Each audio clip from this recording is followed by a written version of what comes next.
Père, du Fils et du Saint-Esprit. Amen. Seigneur notre Dieu, ouvre nos cœurs à l'intelligence des Écritures, afin que nous portions témoignage à ton Fils qui est mort pour nous et qui vit avec toi et le Saint-Esprit pour les siècles des siècles. Amen.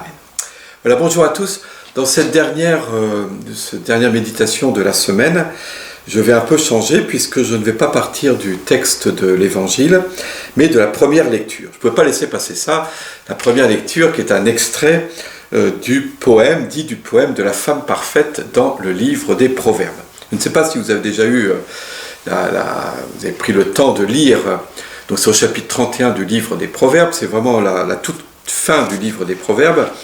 Je ne vais pas le relire intégralement parce que ça nous prendrait presque le temps de la méditation, enfin pas tout à fait quand même, mais simplement relire les extraits qu'on en avait en première lecture de dimanche dernier.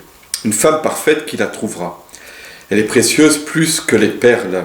Son mari peut lui faire confiance, il ne manquera pas de ressources, elle fait son bonheur, non pas sa ruine, tous les jours de sa vie. Elle sait choisir la laine et le lin, et ses mains travaillent volontiers. Elle tend la main vers la quenouille, ses doigts dirigent le fuseau. Ses doigts s'ouvrent en faveur du pauvre, elle tend la main au malheureux. Le charme est trompeur, la beauté s'évanouit. Seule la femme qui craint le Seigneur mérite la louange. Célébrez-la pour les fruits de son travail, et qu'aux portes de la ville, ses œuvres disent sa louange. Alors évidemment, c'est un texte, lisez-le tout entier, c'est très savoureux, très beau. C'est un texte qui aujourd'hui apparaît un peu ambigu dans notre époque marquée par le féminisme et puis l'égalité homme-femme, la parité homme-femme. Cet éloge de la femme apparaît un petit peu ambigu et fait un peu lever les sourcils de certains. Mais vous allez voir que voilà, il n'y a pas de quoi. Alors c'est vrai que dans ce texte, on voit que cette femme, dont le mari fait l'éloge, qui fait son bonheur et non pas sa ruine, voilà, au passage, c'est petit détail qui fait un peu tiquer aujourd'hui, mais enfin voilà, cette femme, elle fait absolument tout. C'est-à-dire on décrit comment elle se lève avant le lever du soleil, elle se couche après le coucher du soleil, et entre-temps, elle fait absolument tout dans sa maison. C'est elle qui fait en sorte que tout le monde ait de quoi se nourrir, elle va faire, non pas simplement les courses, mais elle fait venir, elle est à providence de sa maison, c'est elle qui en plus se soucie que tout le monde ait de quoi être bien logé, être bien vêtu. Elle travaille, elle tisse des étoffes, elle va les vendre ensuite, et ça marche très bien, son commerce, elle gagne de l'argent. Avec cet argent, elle va acheter des champs, elle va acheter des vignes. Enfin bref, sa maison prospère, elle est maîtresse de maison, mais plus que cela, elle n'est pas simplement une maîtresse de maison, elle est commerçante, elle est agricultrice, elle fait en sorte que tout aille bien, que tout le monde soit heureux chez elle. Et on dit, le texte dit, donc non seulement qu'elle fait le bonheur de son mari, mais que pendant qu'elle s'active ainsi, son épouse, le mari, lui, est assis à la porte de la ville. Et il est assis à la porte de la ville, et donc, lui, il discute. Donc c'est ça que je trouve, qui est assez intéressant, et donc il ne correspond pas exactement à nos modèles actuels. Quand on dit que le mari est à la porte de la ville et qu'il siège, et qu'il palabre, qu'il discute, ça veut dire, faut bien voir, ça veut dire qu'il est juge et qu'il fait de la politique. Vous avez une répartition ici des rôles et des tâches. Alors, comment comprendre ce texte? Pourquoi a-t-il été choisi comme première lecture de l'évangile de dimanche dernier? D'abord, au fond, à travers cette femme, c'est une figure ou une incarnation de la sagesse. Les Proverbes est un écrit de sagesse. Il s'agit ici, à travers cette figure féminine, d'une incarnation, de la sagesse. Une sagesse ici qui est industrieuse, qui est active.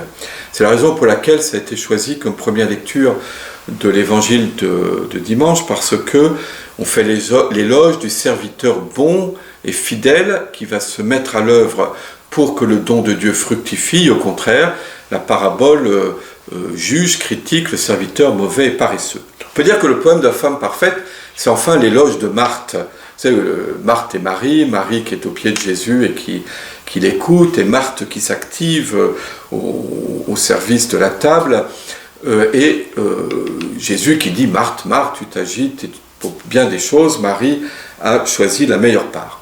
Mais Marthe comme Marie sont toutes les deux canonisées, saintes, nous les célébrons. Et donc vous avez ici, avec le poème de la femme parfaite, au fond, l'éloge de Marthe. Alors, cet éloge de Marthe, cet éloge de l'activité que déploie ici la femme parfaite, qu'est-ce que cela peut nous dire ? Cela signifie pour nous que, comme je le disais déjà hier, hein, que nous avons nous aussi à œuvrer pour notre vie chrétienne. Au fond, nous croyons que c'est la grâce qui fait tout. Nous ne pouvons pas devenir justes par nous-mêmes. Nous ne pouvons pas par nous-mêmes avoir une œuvre, faire quelque chose dont nous pourrions dire à Dieu, voilà, après ce que j'ai fait, cela me mérite le salut. Voilà, par nous-mêmes, nous sommes impuissants. Seule la grâce de Dieu peut nous mériter le salut. Mais comment agit la grâce de Dieu ? Ça, c'est très important pour nous, en particulier dans notre spiritualité catholique. La grâce de Dieu ne se substitue pas à notre propre liberté, à notre propre action. La grâce de Dieu suscite notre action, la soutient et fait qu'elle porte du fruit, c'est-à-dire lui permet d'arriver à son terme. Et ainsi, la spiritualité chrétienne n'est pas une spiritualité de l'oisiveté, pas parce que c'est Dieu qui fait tout que moi je ne fais rien. Au contraire, c'est parce que Dieu fait tout que moi je suis appelé aussi à tout faire, à être actif pour ma part.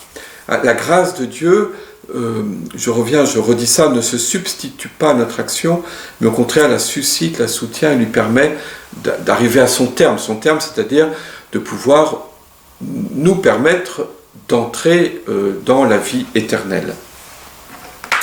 Alors, dans la Bible, la sagesse, c'est la loi de Dieu. La Bible identifie la sagesse avec la loi de Dieu. Ça veut dire que, dans le contexte biblique, juste à côté, il y avait l'Égypte, qui était très fière de sa sagesse. Et d'ailleurs, vous avez dans la Bible un certain nombre de passages, d'extraits qui viennent des sagesses égyptiennes. Mais il y avait aussi ultérieurement la sagesse grecque, vous aviez la sagesse de la Mésopotamie. Et la Bible, l'homme biblique lui-même, est très fier de la loi que Dieu lui a donnée par l'intermédiaire de Moïse. Il y voit l'incarnation de la sagesse même. Être sage, chercher la sagesse, c'est méditer la loi divine. Les écrits de sagesse nous appellent, nous exhortent à chercher la sagesse. Il nous dit c'est inutile de consacrer votre vie à chercher à être de plus en plus riche, ou à chercher à être de plus en plus connu, ou à chercher à dominer les autres. Tout ça est vain et tout ça ne comble pas le cœur de l'homme. Tout ça s'avère d'abord très fragile et en plus décevant. Et puis au fond, la mort détruira tout ça. Que deviendront la fortune, que deviendra la fortune que nous avons accumulée le jour de notre mort, surtout si nous partons sans enfants, ou comme dit la Bible, si on a des enfants qui vont tout dissiper, tout ce que nous avons soigneusement entassé, accumulé. Idem pour l'honneur, et puis pour le pouvoir que nous avons pu exercer. En revanche, dit la Bible, ce qui vaut vraiment la peine que nous y attachions notre esprit, que nous y consacrions nos forces, c'est de rechercher la sagesse. Et la sagesse, c'est la parole que Dieu nous a transmise. Et pour nous, la parole que Dieu nous a transmise, elle est incarnée dans la personne du Christ. La Bible nous exhorte ainsi à consacrer, à bien mettre au cœur de notre propre existence cette recherche d'une vie, de mener une vie qui soit véritablement celle de disciple du Christ. Le Christ est notre sagesse. C'est vraiment une recherche, hein. Je réfléchis un peu tout haut, c'est vraiment une recherche. tout n'est pas donné comme cela. Qu'est-ce que ça veut dire aimer comme le Christ nous aime? Il y a une quête, il y a une recherche, un effort. D'ailleurs, c'est ce que nous faisons en essayant de méditer l'Écriture sainte. C'est ça qui est beau dans notre foi chrétienne. On n'a pas, un prêt-à-porter, une pensée toute faite, un prêt-à-porter qui nous dispenserait de rechercher Dieu. Il y a des gens qui pensent ça, voilà, vous êtes chrétien, vous avez une foi dogmatique, vous croyez tout savoir, vous ne pensez pas par vous-même, c'est l'Église qui vous dit quoi penser. C'est pas du tout le cas. Dans le christianisme, la doctrine chrétienne à laquelle nous adhérons, que nous n'inventons pas, à laquelle nous adhérons, n'est pas du tout ne ferme pas la pensée, au contraire pose des quantités de questions et donc nous lance dans une quête de Dieu, dans une recherche de Dieu qui va sans cesse en s'approfondissant. Personnellement, c'est quelque chose que je trouve extrêmement beau. Voilà, donc il y a une recherche qui est de l'ordre de la méditation, puis il y a aussi une recherche sans cesse de la volonté de Dieu.